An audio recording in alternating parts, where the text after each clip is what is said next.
La Lanterna, a spotlight in Italian football, is a podcast that dives into the beautiful game seen from the eyes of two fans from the oldest team in Italy's point of view.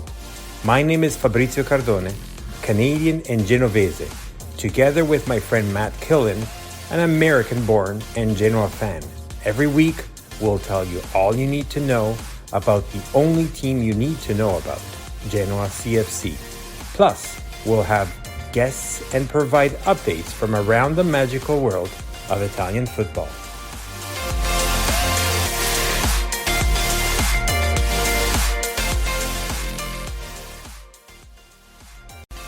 Benvenuti to La Antenna Podcast. This is Fabrizio from Toronto and together with my best friend Matt from New York. Hey Fabri, how you doing? Not bad. It's freaking cold. Gotten colder again. It had not that we had to talk about the weather, but it kind of gave us a little bit of a notch of spring over here, but then suddenly just again a little bit. We have Celsius, you guys have Fahrenheit, so I'm never going to understand Fahrenheit on the temperature. So I know it's this 32 thing, but who cares? Anyway.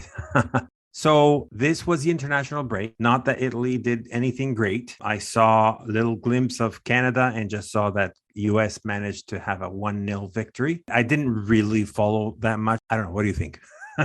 The international break, well, there have been some, like the US side has been actually sort of interesting because it's like now we're seeing this squad post Berhalter, which there's all that drama about it. I think most of our listeners understand or have heard about it, but I guess since we're talking about it, there was a big scandal during the World Cup with this player, Giovanni Reyna, who is the son of Claudio Reyna, who used to play in the national team probably like 15 years ago or something, maybe a little bit longer. And of course, Gio is talented in his own right. He plays for Dortmund today, but he never played really. He hardly played at all in the World Cup. And there's these kind of weird comments that were made in the press at the time, but they were very like secretive or something. And the Berhalters, Gio's father and his mother, who's Claudio's wife, basically went on like an all-out attack on the manager. Now, these stories from in college because they grew up together and went to college together. And apparently there was some incident with his wife that happened all the way back in college and they're still together, but they dug all this stuff up just to get him like out because he didn't play their son. And this whole thing, it was like the most US soccer drama story ever to have like basically a soccer mom trying to oust the head of the US soccer team because her son wasn't playing. Very on brand.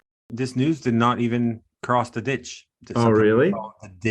There is some amazing stuff that was put out in the press and like literal from their mouths. This is what they're saying. Very explicit intentions and what they were trying to do. Like there was no effort to cover it up or something, like very direct. So basically US Soccer puts Berhalter on leave. I don't think they actually fired him from the position. And they put this other guy in position who's the manager now. And all of a sudden these players that we expected to be in the World Cup that either didn't make the roster at all. There are a bunch of these players that should have been in the squad. They weren't in the squad. Now they're in the squad. And now the U.S. is looking a little bit stronger. But we've also played, I think, Guatemala and something like that. Yeah. Belize or something. So this is what happens when we don't have a match of Genoa. So neither Serie A nor Serie B played. And we have to go into these nitty-gritties about little things that are probably boring any other time. But right now, because you were telling me just before that we went on air, but how bored were you over this weekend without Genoa? Oh, man, I had to do something. I had to get out of the house, basically spend some money because I had nothing else to do. I wanted to watch Genoa instead. I'd much rather done that. And my apologies for anyone that's actually keeping score. USA actually played Grenada and El Salvador, but I mean, whatever. It's basically the same. Probably unfair to Guatemala, I guess, or something. I don't know. Yes. So it was the international break. There was a start, I think, from one Genoa player. Dragoshin, I believe, played in at least one of Romania's games. And a notable omission, maybe, of another one. Thinking about Iceland and Gudmundsson. Gudmundsson, yes. So rumors have it that essentially the coach doesn't necessarily like him or didn't. To the question, are you going to call Gudmundsson? His answer was no. Wow. Just like emphatically like, no. So a lot of memes happened out there because on the first match, the team lost. And, there was the face of Gudmundsson laughing because saying, well, what did Iceland do without Gudmundsson? Boom. And they put the result. And then the Gudmundsson there with it, like, anyways. So yeah, that was the two that I know of, and obviously there were some Lipani that we talked about that were called up for also the lower age national teams as well. So under 19 and also like under 18 and 17 and so on. But that also happened as well. While we had this break, the good thing was, so there's good things and bad things. What I wanted to talk about is like, what is your feeling about these national breaks? A lot of people are talking about, let's get rid of this March one because it's useless. When teams are in a good run, you're distracting them from continuing. These are close to the times where things get, aligned, and, also some calls are happening too. You can have injuries. There's not, there's plenty of instances of teams having a really significant injury this part of the season, which is critical. As an American fan, it's a lot harder to react to this. I guess I shouldn't say that because obviously the USA we were just talking about, they were in their own moment and their own break. But,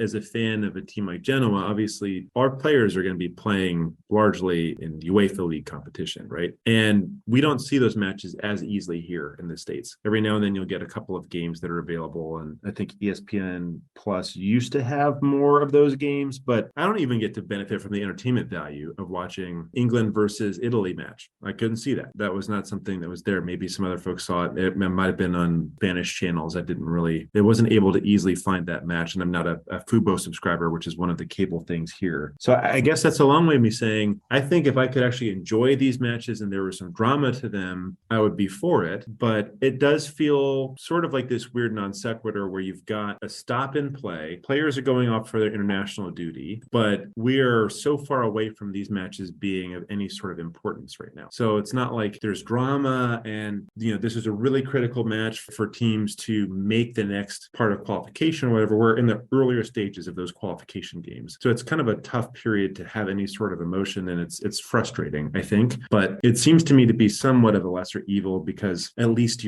these games are happening. I think they all do count. I don't think these are friendlies, right? These are qualifiers for the Euros. Exactly. So it's harder as a fan that doesn't have a rooting interest in Europe, is kind of the way that I'm saying it, to really get excited or to want to see these games. But I do respect at least the fact that they're taking place. I don't know.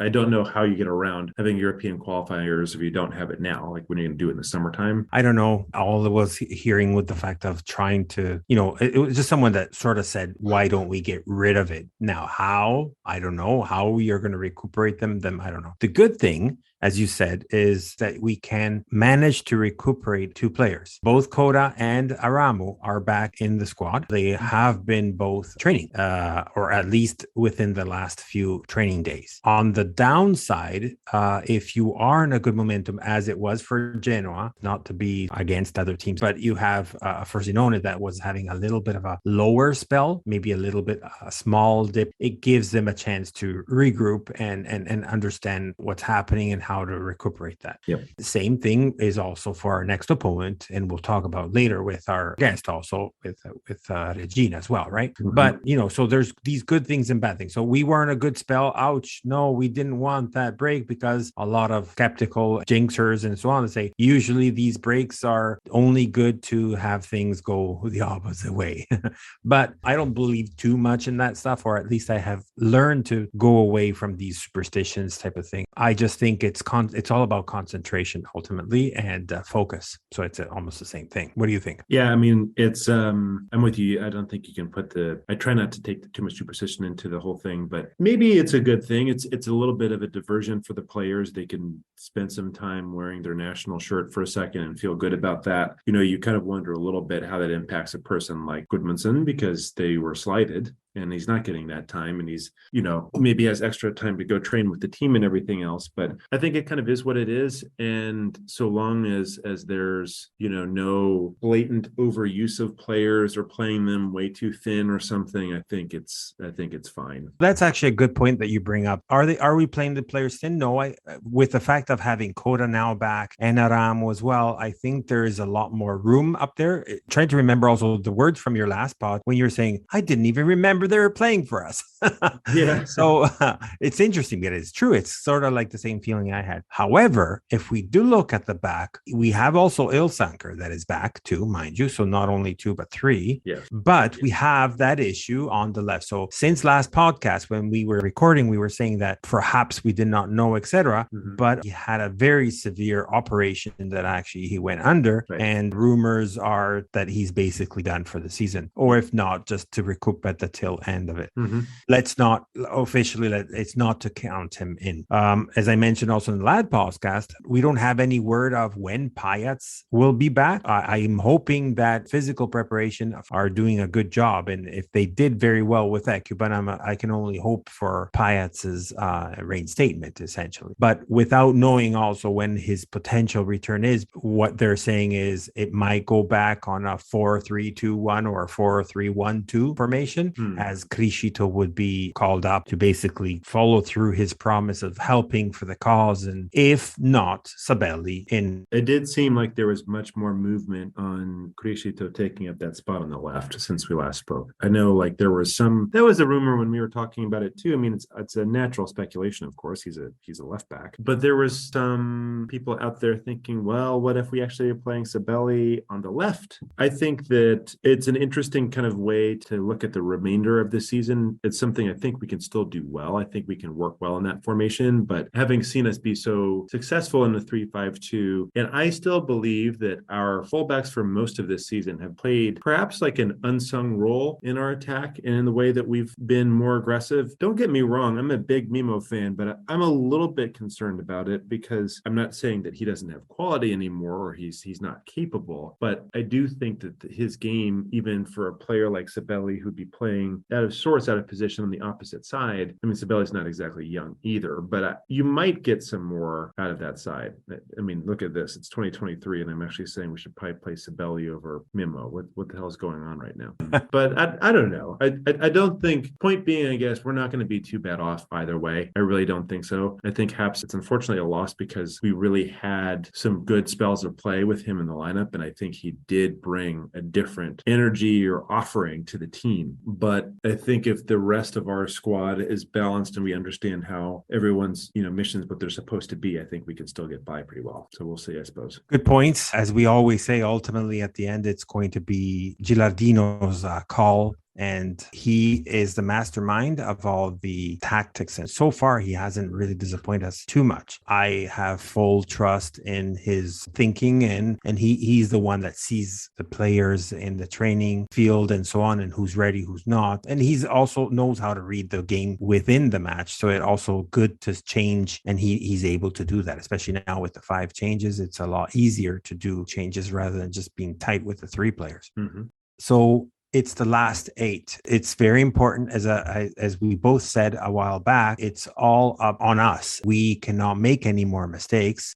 People are starting to jot down, out of 8 matches, how many points do we need really to at least catch that second spot? Others altogether probably going a little bit too much on a high, saying maybe it's time for us to go and reach that first spot. What do you think? I think anything's in play. If you want to look at that first spot, if you want to talk about who Frosinone have to play, and I'm not at all counting our opportunities here or anything like that, but the first few matches that they have coming out of the break, Perugia, so you think that they're going to win in that one. Again, we've seen Perugia get some kind of interesting results, so maybe you never know, but on paper when they should win, they play Ascoli in the subsequent match, which is sort of an interesting one, but they're playing it at home, so you would again expect Frosinone maybe to come out on top. But then all of a sudden, this is where it gets interesting. Their last 5 matches to close out the season, they first play Cagliari, which you were speaking offline about before we started recording, about how Ranieri is saying he's eyeing an automatic promotional place. Honestly, when you look at the table, he's not way out of line with that suggestion. Cagliari are sitting,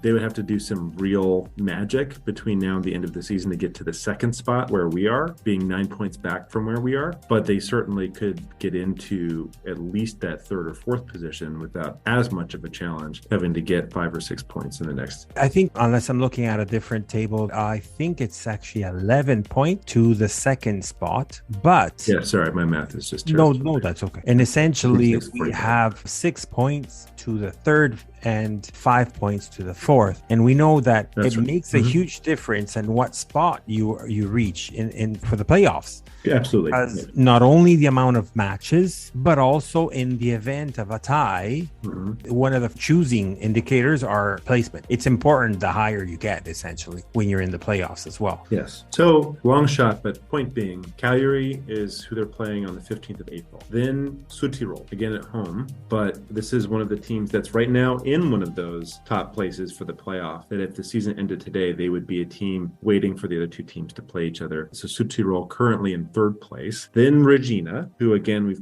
been talking about how Regina have been struggling. Another team, though, in the playoff position, followed by Pisa. Sorry, just one thing. Let's not forget that after this weekend, on that Wednesday, Regina is recuperating that match against Perugia. That's right. And so you could see them being potentially level or better with Cagliari and Pisa, both level. And speaking of which, next match on the list is Pisa, who I think they're playing away. And then after that, it's us. It's Genoa. So you're looking at 5 straight matches where they're playing teams in the top 7 back to back to back to back to back. I'm not saying that Frosinone are going to drop points in all 5 of those games, but it's not an easy run for them. And when you consider their last matches against Ternana, again, who knows? I'm not saying Ternana is a real powerhouse team, but this is still a team that could get some points out of you. And I think that they have a difficult run. So just looking at the pictures, that's a way of saying I do think there's a reason for optimism. Genoa need to be focused on themselves. We can't be getting too carried away with where things are going right now. But if we get a couple of results and you see maybe Frosinone get a little bit wobbly, those last couple of matches could have a completely different characterization on them, because in the end of the day, I'm not sure there's too much risk for Frosinone. Like in worst case, they're probably automatically going up in the second spot. So there's not really anything for them to be worried about. Sorry, just to interject one thing. As we were looking at from a Cagliari's perspective, if you look at from a Frosinone's perspective, in order for them to jeopardize what they have built so far, they have 11 points on the third, which is right now Südtirol. Right. And I love the Südtirol story, but I have a hard time believing Südtirol is going to catch up 12 points on Frosinone in the next several match days. You never know, but it seems unlikely. On the paper, it's 8 matches, so that means 24 points.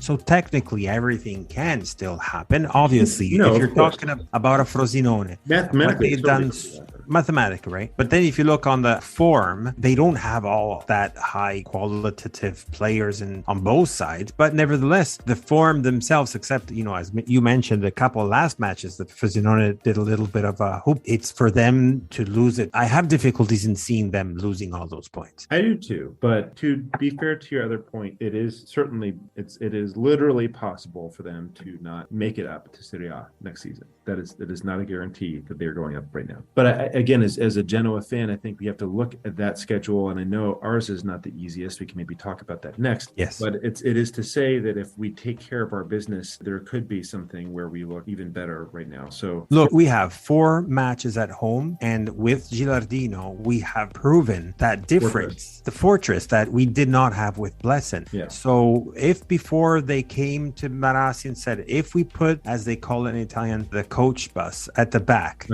and stop the balls reaching the goalie, they knew that if they did a specific type of game, they could manage at least to grab that 1 point. So taking away 2 points from us, right? But now with Gilardino, they come and sometimes they even leave with their, Yeah, and that, so that obviously like playing that many games at home is important. Our upcoming slate, we host, of course, Regina this weekend. We're playing away Como, I believe, the weekend after. Correct.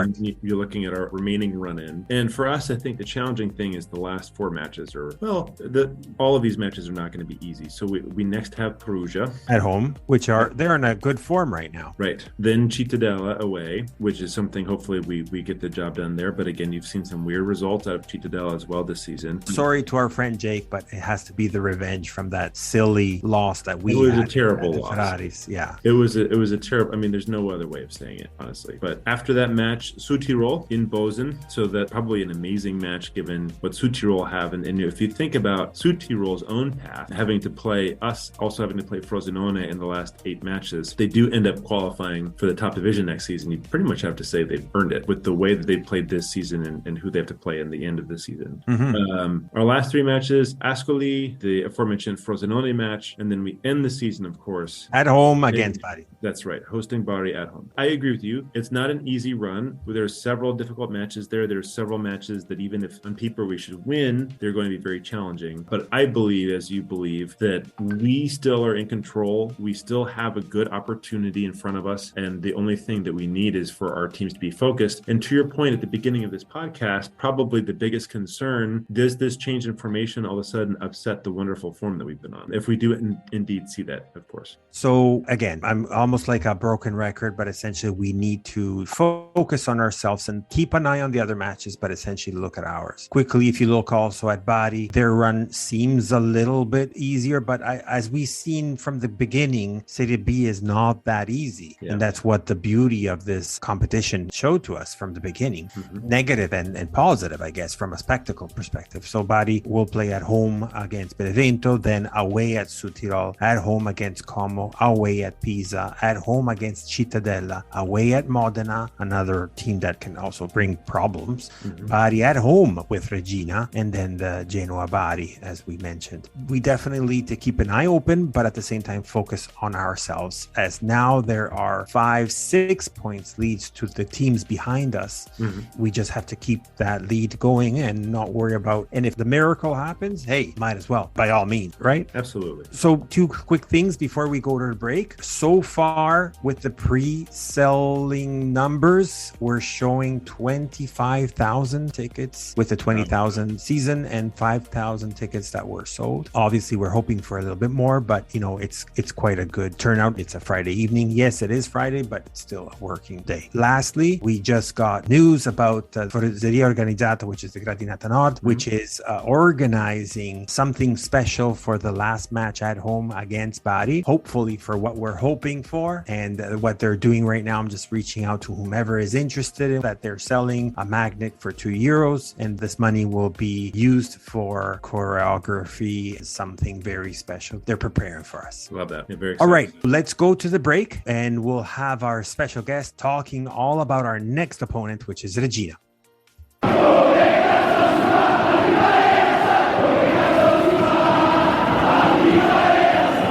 My name is Fabrizio Cardone, and I approve this message.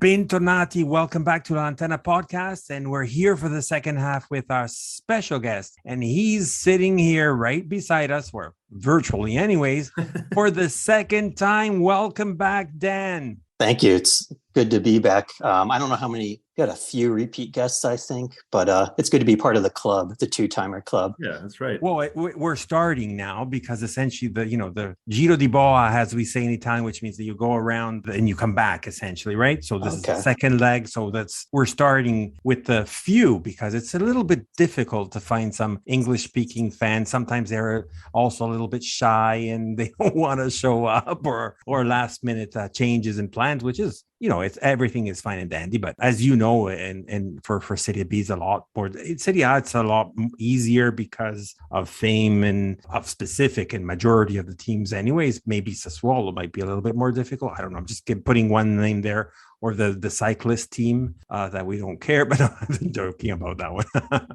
But anyways, so Dan from Regina fans, so you can we'll talk about it again at the end, but on different social media as well, Twitter, Instagram, the ones that first come to mind. But great job that you're doing on that front. I'm really fond of reading your comments and your passion that you have towards these sad last few matches, and we'll get into it anyways. And especially the one that kind of caught me my eye even more was the excitement first about the renovation of the website, especially on, I guess it was on the merch side. Yes, and then ultimately realizing that they wouldn't even ship abroad. It's like, what is that?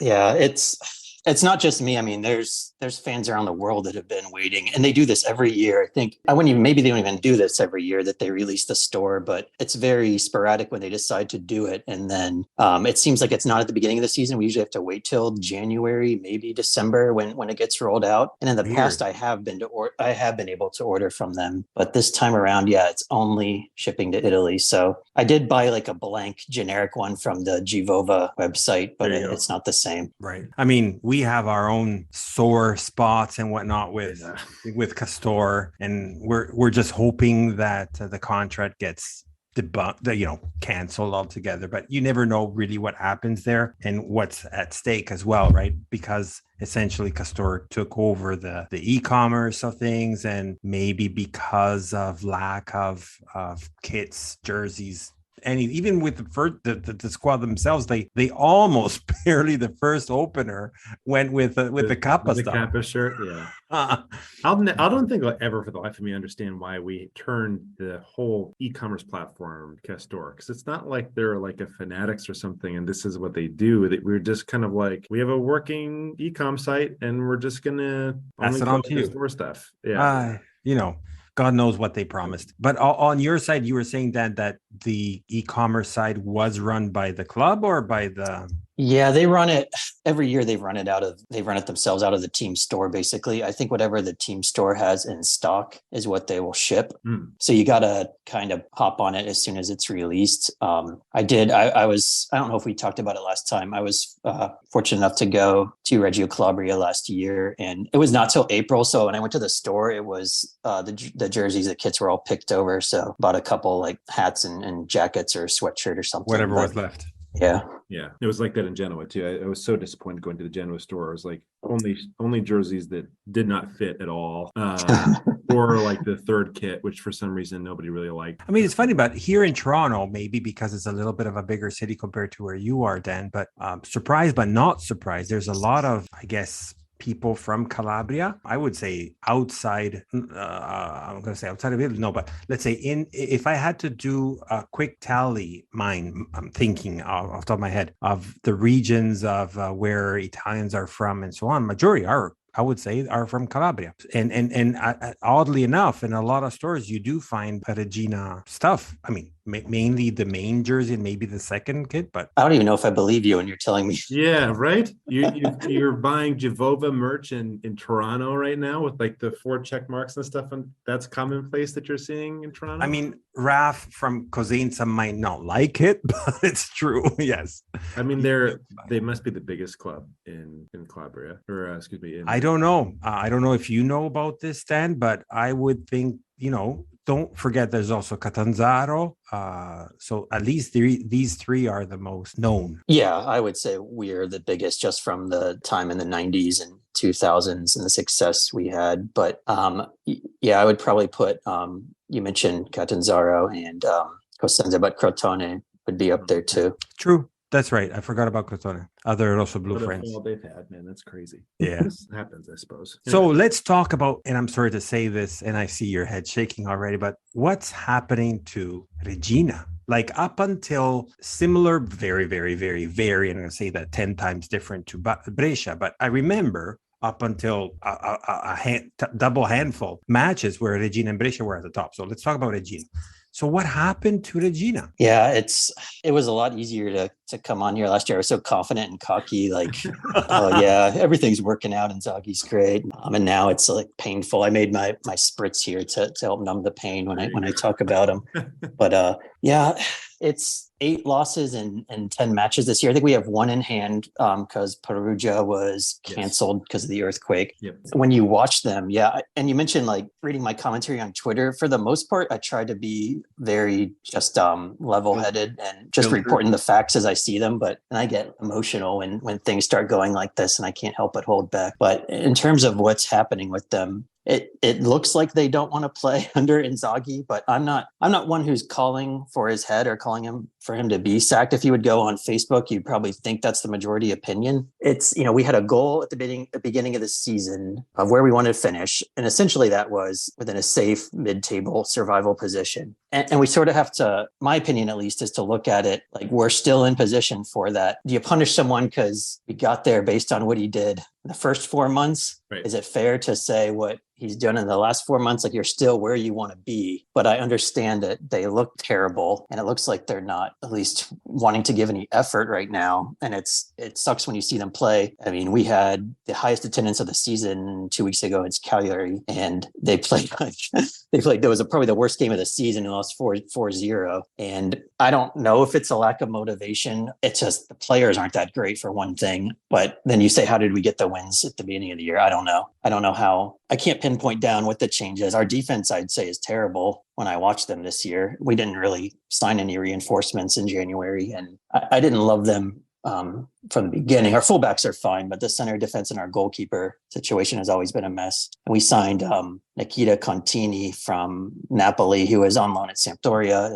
And I said this last time, our sporting director, Massimo Taibi, is a goalkeeper, and he cannot sign a good goalkeeper. And his 4 or 5 years with the team, it seems like it's always been our problem. But just looking at it from, I guess if you were from a neutral perspective, you would say it is Inzaghi's problem. I mean, he has to work it out, but I'm personally willing to give him the time to do that. I think it's fair based on where we are. Well, correct me if I'm wrong, but Inzaghi is quote unquote famous to do amazingly in the first half, and then magically in the new year, he always starts to get these dips and falls and he did reach obviously promotions and so on, but he seems to have this fame that he can't get rid of. Yeah, I mean, I guess that's how it worked out in Brescia. When he got sacked, I thought it was, I mean, they're a different story with their president, but I sort of thought that was a little unfair. But that is sort of his MO, but you look what he did with Benevento, and I think it was like a 3-year contract they signed him to. I think he still is our solution, and with the right investment, which the team, and we can get into that, I mean, the team wants to invest. We're having some issues now with the debt restructuring where we can't really invest, and that's probably why we didn't have a market in January. But with the right summer,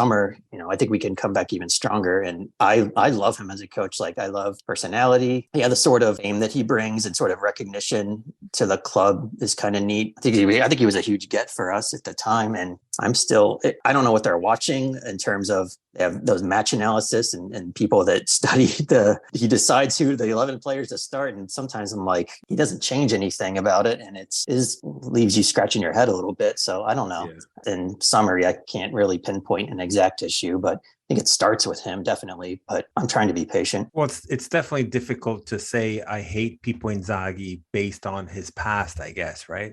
Definitely, I will always prefer him over his brother, but, I'm also remembering the days of the players versus I'm sure the Inter fans are not too fond of him right now, the brother right now anyways. But to your point that you just said not too long ago with the debt restructuring and so on. So what happened is also there were a couple of tax payments, the IRPEF, that were not allowed to be paid. And apparently, I'm just referring to what I'm reading, is there's this doom overarching over your heads of a possibility of points of deduction. And perhaps even next year. They're also questioning about, then is this the right way to do it? I don't know. It's like, it's opening a little bit of a Pandora box. But yeah, I think, I haven't tweeted much about that particular issue because I read so much, at least from local journalists from Southern Italy, and at least in some of the national, like the Tutto Sport kind of publications, and what they say. There's a little bit mixed information. I don't know I just sort of just waiting for the facts to come out. And what I'm hearing is a 3 to 4 point penalty, which could come within the next 1 to 2 weeks or the next 7 to 10 days, maybe. But in terms of Regina's stance on it, is they're not preparing a defense because they have their cards on the table and they believe what they believe is right. And if the penalty comes, they've hired a lawyer that represented some former Juventus players and things like that. But when the time comes, they're prepared to have their defense. But in terms of now, they're just going to let it play out. And yeah, the IRPEF, as you called it, and the INPS, the other one, which I'm not too familiar with those sort of income taxes. I think the February 16th and March 16th are the two deadlines, but the court, almost the municipality of Reggio Calabria, but essentially prevented us we have on record our willingness to pay and their unwillingness to allow us to do anything other than basic business expense to keep up with the club. So it's a weird situation. I don't know. I don't know who's right and who's wrong in it. Definitely the first time I've ever heard of anything like that. So I don't know. To your point, it could be something that can be considered with respects to when they go with the penalty in deciding how many points, it might just be reduced rather than expanded. I guess my point is to that. Yeah. And it's, I guess it's that scary thing of thinking with the recent struggles, how much further will we drop with what comes out? I was going to get to exactly that point. A good point that you're saying that. So right now you guys are sitting on the 7th spot, 42 points, together with Palermo, which are sitting on the 8th, which are the last 2 spots for the playoffs. If, and I'm only saying with a big if, the hypothetical 4 points that would drop you guys to 38 points. So that would bring you to the 11th, 12th spot, mind you, still with 1 game at hand that is still missing, essentially. Nevertheless, it doesn't look nice. No, it doesn't look nice. I'd like to say the harder part of our schedule is behind us, but no, like Frosinone is coming up. Obviously, this match is coming up this week. I'm looking at it right now. There's some ones I would like to pencil in a win. Like I would, if they can't beat Perugia in the makeup match, then I'll really start to panic. I think that's going to be the a good indicator, I guess. Yeah, a good indicator. Then you have other matches that can on the paper looks easy, like Venezia, even though they're definitely not expected to be where they are at this point. We're going to say it's a possibility, right? Benevento, it's a little bit of a tough one because it's also away.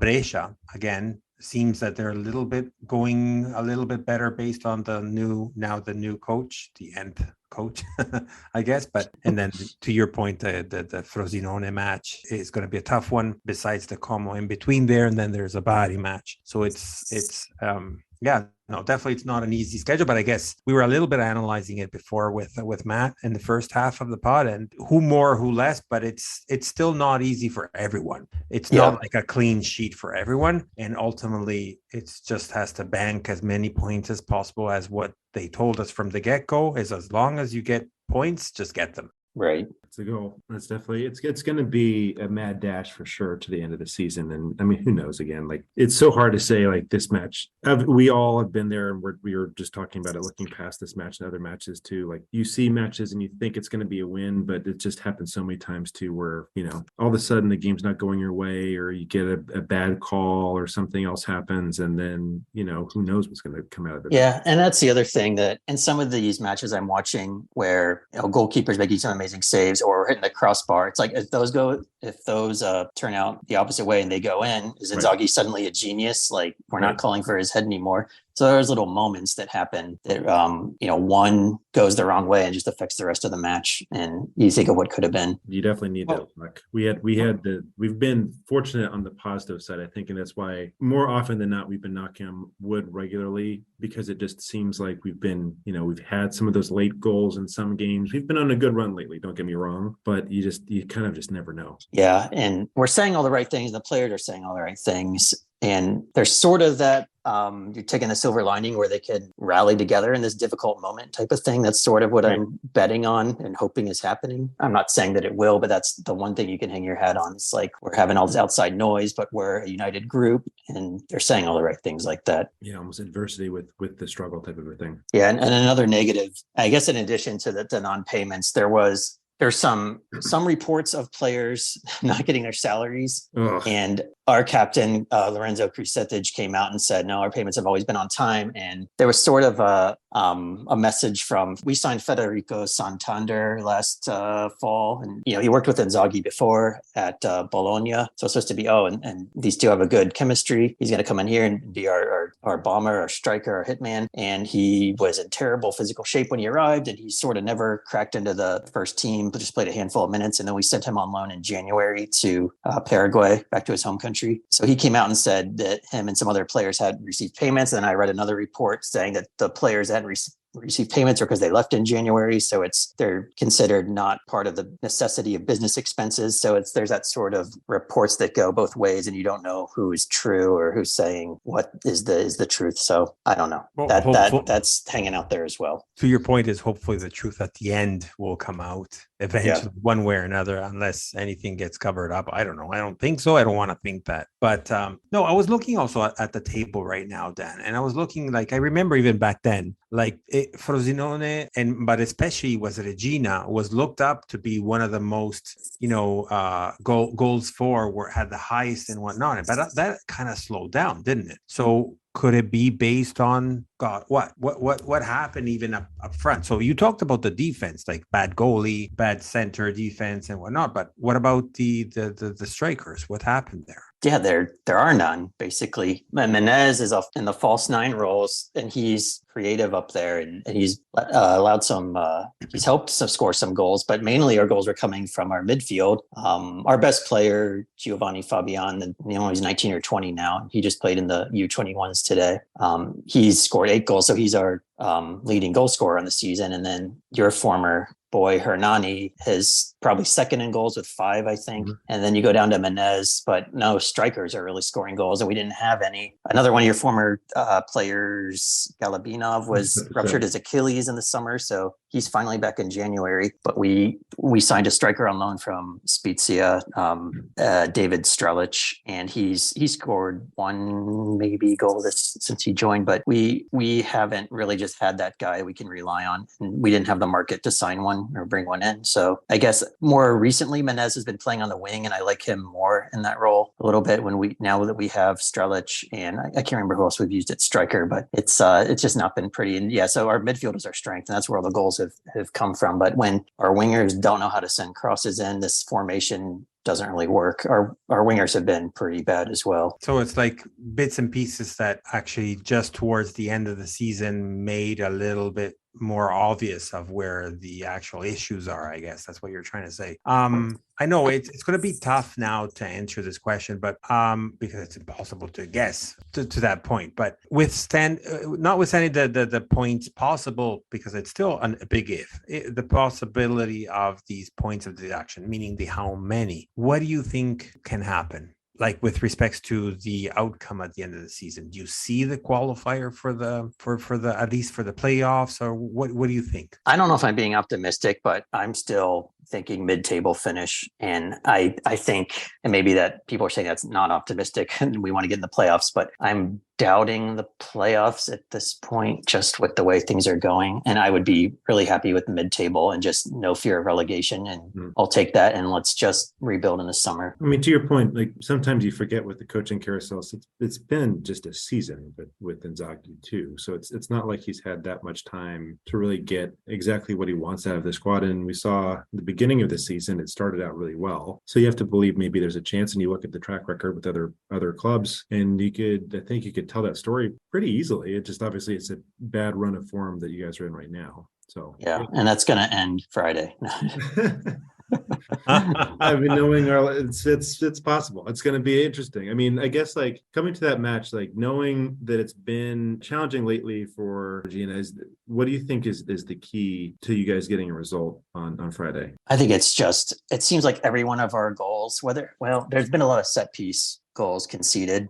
Yeah. And just a lot of, I guess it's in simplest terms, limiting the dumb mistakes. Like, I don't care if we concede goals that are warranted, I guess, but it seems like every goal we allow is like head scratching. And I am just like done watching those types of moments. And I want to see at least smart football. And I want to see goals that should be conceded and saves that should be made. Yeah. Well, I can definitely feel the pain from the body match, and I understand that. But I know that Regina has been and is still one of those teams that a lot of teams do fear. We will soon get to the point of what our pod when we talk about the predictions. But I still think that technically it can go either way. On the paper, because it's not that Inzaghi did whatever he did up until a few matches ago, and then suddenly, as you said, as we say in Italian, he's a brocco, which means he doesn't know anything anymore. And suddenly he's like this dumb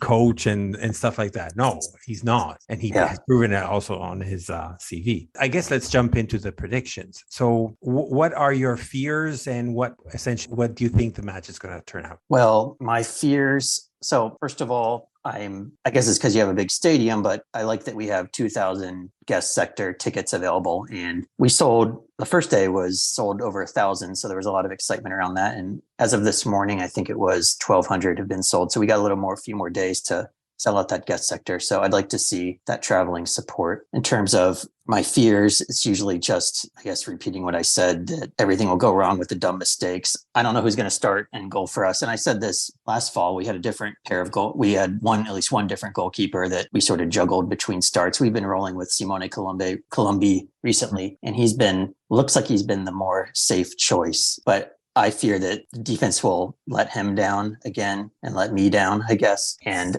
I don't want to see another thrashing like we saw in our last match of the 4-0 defeat. So I'll hold off on my prediction, but I'm not confident going into it. And I'd like to see that spark and passion that got me excited last time we talked and we were having all that success. And I just have not seen that. It's just a bunch of players going through the motions and they just look uninspired. So I just want to see they're going in Retiro as a retreat this week I think they started yesterday for a few days at our training center to sort of figure something out. But after a 2-week break or however long it's been, I just don't want to see the same old. I just want to see something different. And I want to see that spark and that fire back to where it used to be. My bad before when I said the body, I meant to say Cagliari for the right. Defeat. I know that's the one that you're visually seeing very clearly in your mind, but yeah. What's your prediction? Do you want to hold off until after, or? Yeah, I can say it if you want to go through that now. And I'm planning on taking the afternoon off work, which I could regret and want that vacation time back because that's either it's either going to be a smart choice or I'll be regretting it. Well, if you're taking the day off means you're optimistic. Come on.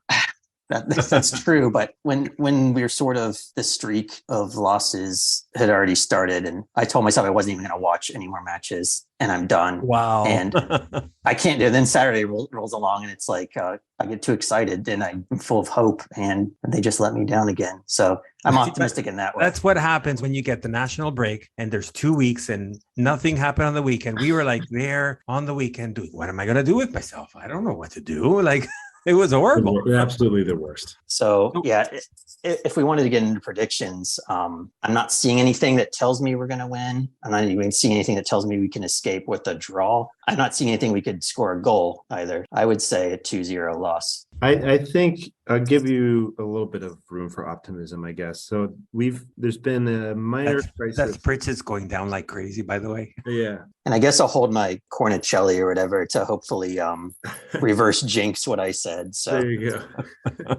I don't know. So we had an injury in our last match where Rijikino Haps, I actually probably totally butchered his first name, but Haps has been a wonderful signing for us from January on, playing it in kind of a left back position. We had this kind of 3-5-2 formation that wasn't initially working when Gilardino was trotting it out there. And it seemed like with his addition, we really were figuring out the right way to kind of get the best out of a lot of our players. And, we have sort of a strange squad construction where we've got a lot of holding midfielders and a lot of attacking midfielders, but kind of no wingers and also kind of no strikers. So it was really important that we found some way to kind of collectively find a way to attack as a team, because we don't really have, I think maybe you could say Goodmanson is becoming into this player now, but we don't have as much that kind of like number 10 that's going to just break down an opposing defense. And we also don't really have, I would argue Kota is a proper number 9. Obviously, he's been out injured for many years or many months. We just now got him back. But the last time we did not have Haps was also our match against Cagliari, which ended in a 0-0 draw. In that match, some people are thinking we're going to go with this lineup, or we might be forced into this type of formation. We had 3 at the back. It was a 3-4-2-1 with Criscito stepping in and more of like the left, kind of like a holding midfield, quasi left back position. Might suit him a little bit better than playing in that 3-5-2 where you're really almost like a left wing back and running up and down the pitch. Obviously, he doesn't have the legs to do that. And so if we do end up kind of going there, I could see us struggling a little bit more. We've had, I think, one of our keys to success recently, it does feel like, we've certainly had good contribution from across the team, but having those two wing backs kind of be a little bit more active, and also the way we set up with our midfield, where we've been playing three holding midfielders, typically Badel, Strootman, and Storaro, you kind of necessitate you're going to be losing one of those guys. So maybe we're not going to be quite as aggressive, and maybe we're having a harder time connecting. This is all conjecture, of course. If we're not playing a 3-4-2-1, who knows? But I think it could be. It's going to be a challenging match no matter what. I could see us struggling in this one, and I actually think it might end 0-0 as well. Don't worry, you won't struggle. It'll be fine. We'll see. I mean, I'm actually really curious because this is one of the first matches I really think since Gilardino has taken the reins that he's going to be spoiled for choice, honestly. I mean, most of the time, except the back. Are you putting in, yes, except at the back. But going forward, we're going to have Aramu back, we're going to have Koda back, we have Ekuban back, you could play anyone between Frendra, Badel, Strootman, Storaro, and kind of that kind of holding midfield position. Jagiello's had decent matches, so it's interesting to think about who he might put out as that starting 11. Yeah, that's never something I've said this year, is that we're spoiled for choice. And there have not been any surprises. He's going to play the 4-3-3. Yeah, I know that DKR is going to be left back, Perozzi right back. We're going to have the same Hernani, Fabian, Meyer in the midfield. Sometimes he throws Krusetic in there, and then the wingers, they're worthless anyway, so it doesn't matter who they put up there. Rivas, we could have sold for over $1 million in January. I guess we decided to keep him, but he does everything until final touch or the final decision that he has, and then he messes it up. And then Kanoto on the right wing will be there, and hasn't done anything since last year. And then you don't know what type Menez will show up. Sometimes he does these little moments of brilliance, and then most of the time he's being stupid out there. So I know what we're going to see, and we're not spoiled for choice, and nothing will surprise me. To my point, I can't really add too much to what Matt said, other than the fact that, as I mentioned also earlier on in the pod, we have the Ferraris momentum. With Gilardino, it's showing that the Ferraris has become that fortress that everybody was hoping from the get-go of the season. That's definitely like that 12th man type of thing. And even Dan mentioned that for the fact of having, even though the great followership from Regina is expected as well, the stadium is not necessarily going to be a sold-out one, but it's definitely on the higher area for people going and talking about 22, 23, at least from the Genoa side. So definitely that's going to be one factor. The pumping about against technically it's the one of the big ones anyways of the league. So that's also some factor of what I like when I see games like that is like the openness of the match, and not like with those smaller teams where they're all barricaded in the back and close any type of possibility. So either way, however it goes, it shows a little bit of a nicer game rather than that ugly still made 0-0, no shot, no nothing, and super boring. Having said that, it does trouble me a little bit having lost Haps, which gave that vibrancy on the left side. We'll see if Gilardino chooses, or he might even choose throughout both of them during the match. Anyways, maybe first Criscito and then bring in Sabelli, or vice versa, depending on what the result is and whatnot. So no, I guess I'm going to add to the fact of a lot of Genoa fans also are always afraid, hence the Cornetti as well, for the fact of breaks are always bring of a bad omen type of thing, because especially now with the great momentum and positivity of the great result, and then maybe distraction, everything is possible. And that's why I said at the beginning, I'm not saying almost like a tripleta, meaning loss, win, or a tie, that any three are possible, but it's definitely a match that it's not going to be that easy, and it has to be very well thought, and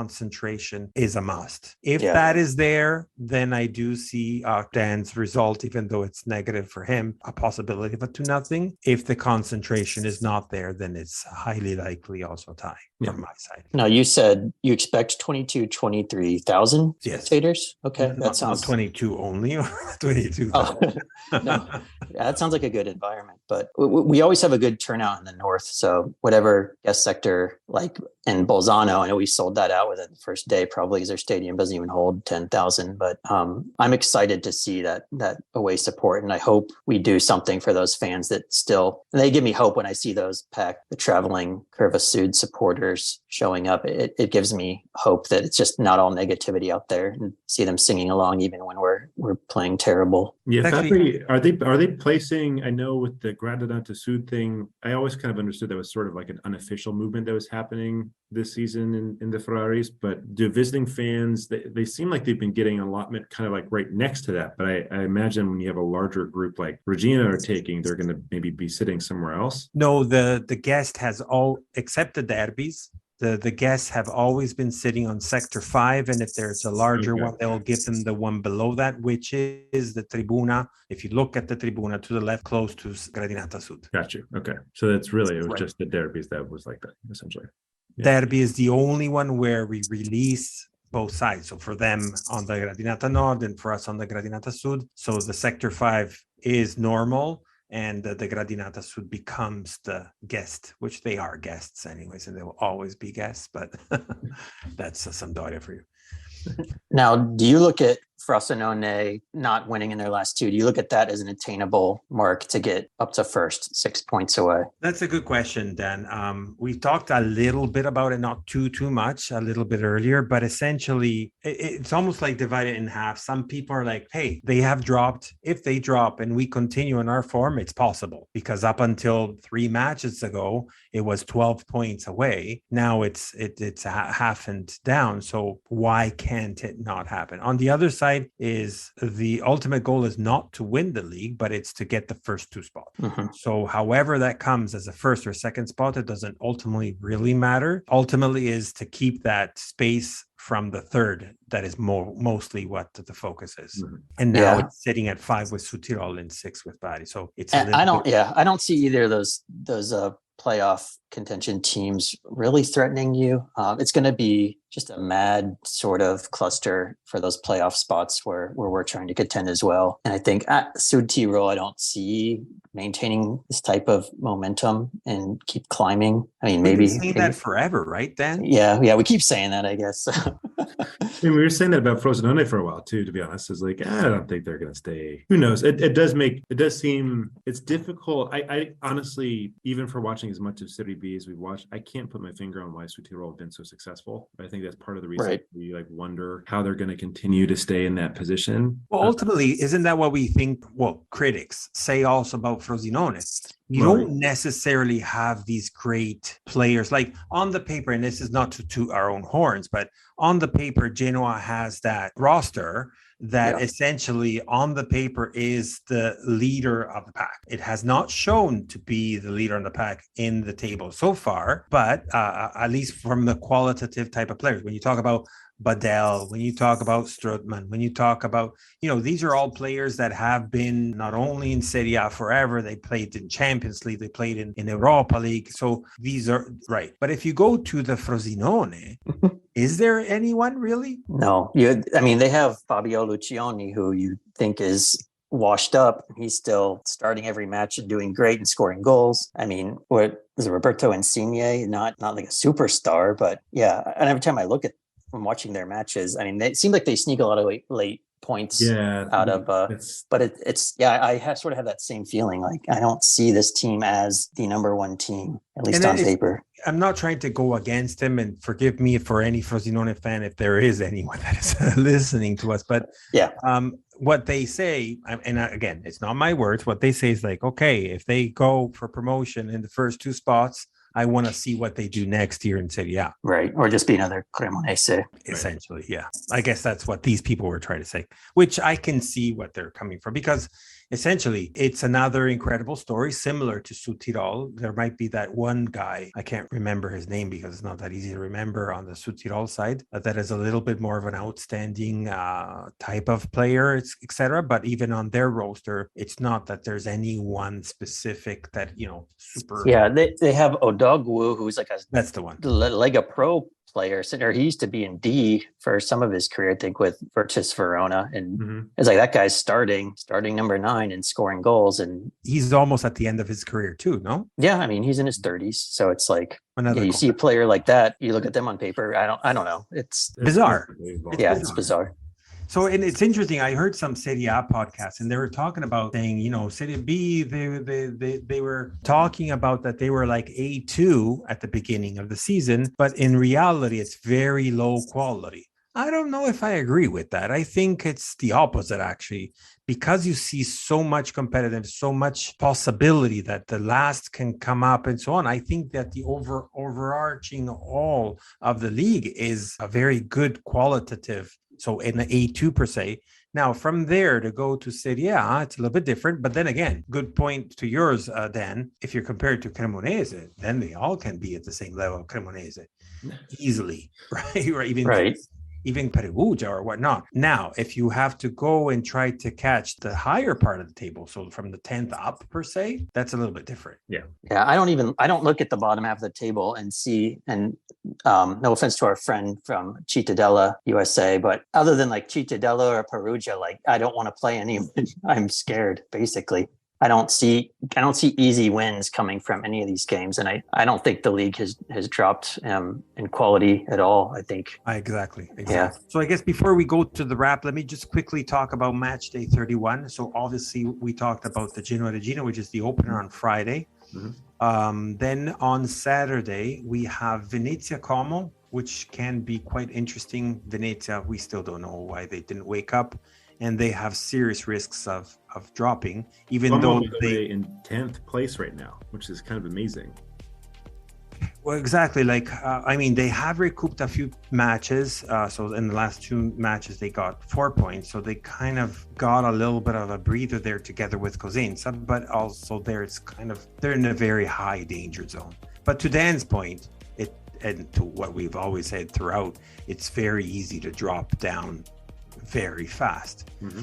After that, Parma-Palermo. I think it's going to be quite an interesting match. Parma, this silly, if I may say, for lack of better words, silly team. Like sometimes they're indestructible, and sometimes they're like a Serie D type of play type of thing, right? Poor Gigi.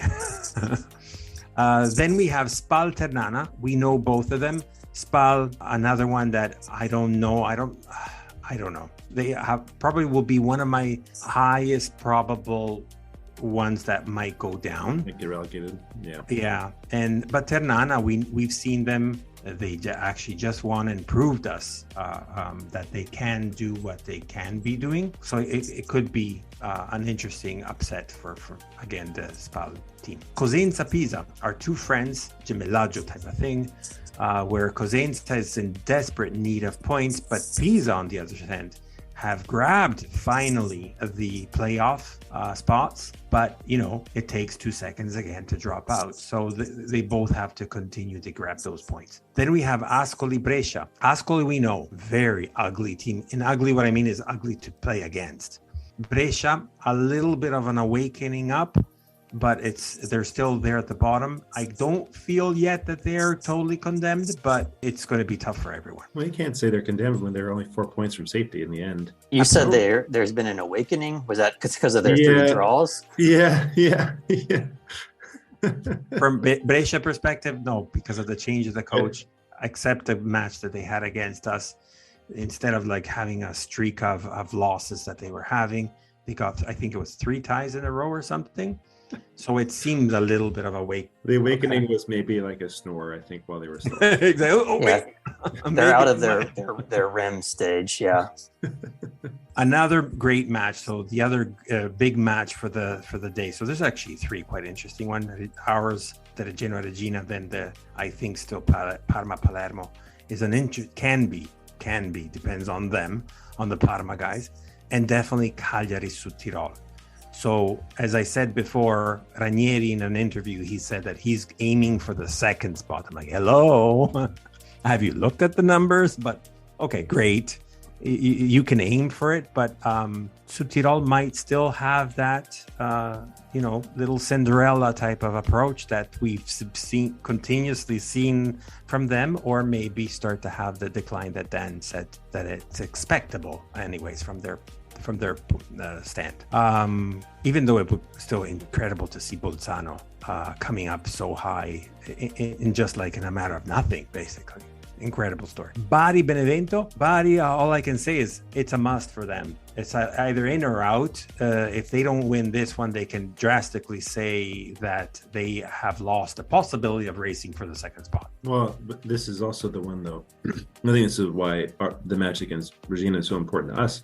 You would, on paper, probably bet Bari will beat Benevento. That happens, and if we don't get anything from this match, all of a sudden it's 3 points, So that's why this league is so enthralling, because it just seems like every other week decisions could go either way, and it really changes how the table looks. So, I think a lot of Genoano will be watching that match, hoping for a Benevento upset. Oh, for sure. Then we have Perugia Frosinone. To Dan's point, we're also waiting for them to play against Regina, which is for Regina quite important on the Wednesday, but they will be playing at home against Frosinone.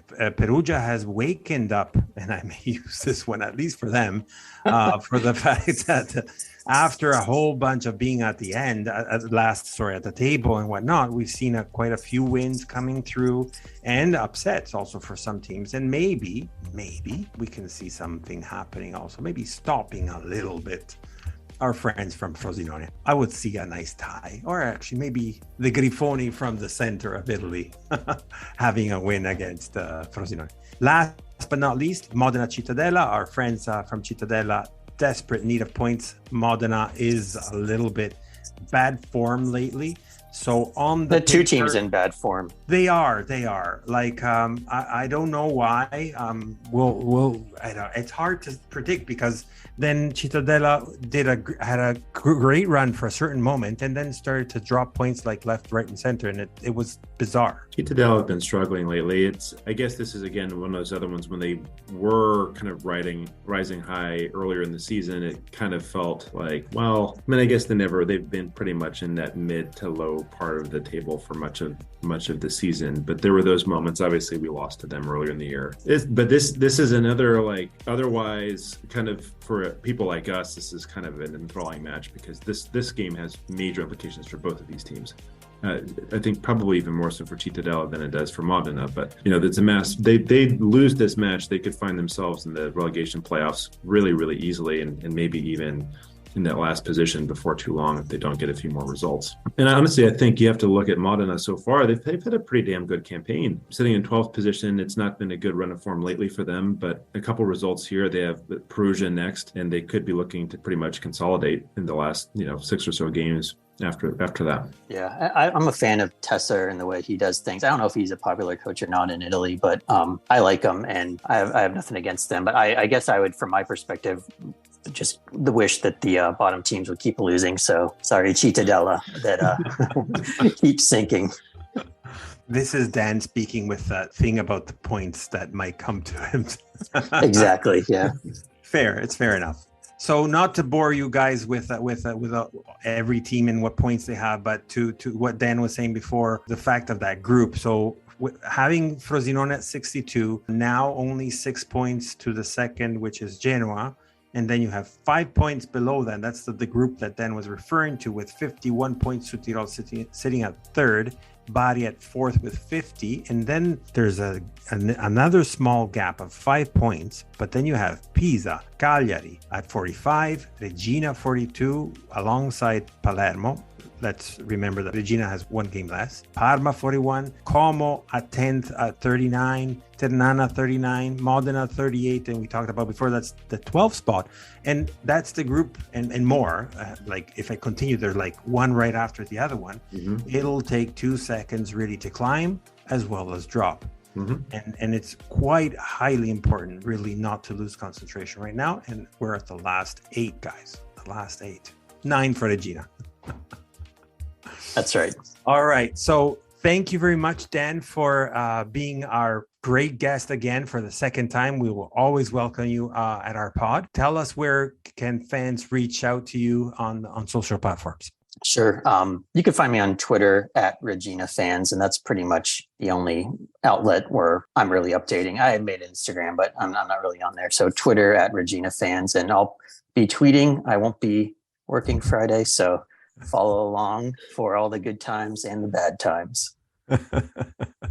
That's excellent. So thank you again, Dan. This was an incredible episode. Thank you. I wish the best, obviously, for Regina. It's tough times. This legal aspect, we're still seeing that also in Serie A for that other nasty black and white color. Oh, sorry, I didn't say that, right? That could still happen, not happen. That actually. But maybe the on the other side, on the south side, they can definitely already very soon in a few match days celebrate their Scudetto once again after 30 years, I think it is now. Yeah. Which is quite commendable. Like, look how many points. But anyways, rather than them being the runner-up, this time they're the first one up there. Well, thanks again. Please drop us a comment, put us a like on our social platform as well. We're Twitter, Instagram, and Facebook. And never forget, always and forever, Forza Genoa. Forza Genoa.